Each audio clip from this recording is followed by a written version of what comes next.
This is ABC 7 News, Sunday morning.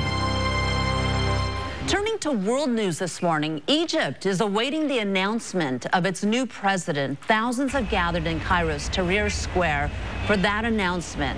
Egyptian police have been ordered to confront any attempt to break the law with decisive force today. The results of last weekend's presidential runoff have been delayed for several days, giving way to rumors and anxiety about backroom deals and suspected interference by the ruling military council in determining that outcome. Ahmed Rehab is director of the Council on American Islamic Relations, and the Chicago-based activist is in Egypt right now and has really been following this even while Hosni Mubarak was in office. So first of all, good morning, Ahmed. Good morning. What is the mood like there in Egypt? Are you at Tahrir Square?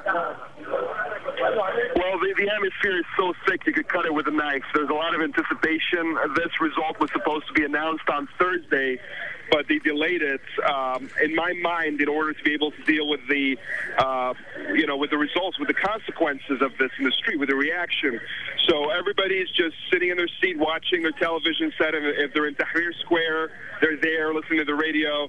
And there's at least 1 million people there. It's really full to the brim. This is between the Muslim Brotherhood's Mohammed Morsi and Ahmed Shafiq, the former prime minister under Hosni Mubarak. What are you anticipating if either name is announced? Well, the main difference between them depends on who you ask. But I can tell you the majority of those who consider themselves with the revolution have aligned themselves with Mohammed Morsi and the Brotherhood, because the Brotherhood was a faction amongst the revolutionaries. Even though a lot of these revolutionaries today are secularists, they're aligning with their fellow revolutionaries against a common rival, which is Shafiq, who more or less represents a continuation of the old regime.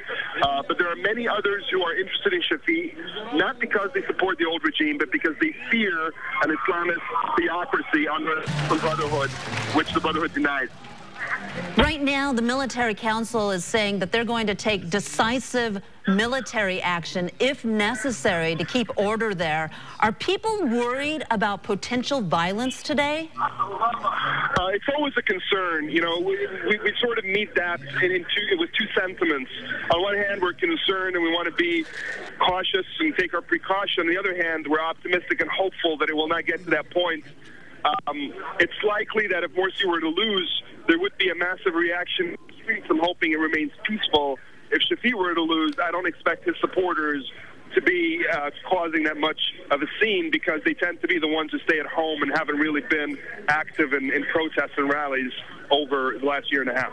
And Ahmed, I just have to ask you, do you know if there are several Chicago people, or are you pretty much alone out there? I'm here. Well, I have some friends. You know, we're filming a documentary called Beyond Tahrir that we've been working on for a year and a half. So I got a couple of Chicago friends here with me who are part of that crew. And, you know, we're filming as many people and many scenes as we can for the documentary. All right. Thank you so much. Once again, that is Ahmed Rehab. He's the director of the Council on American Islamic Relations, but also there just really following this as an activist. And he has been for several months now, too, as he just mentioned.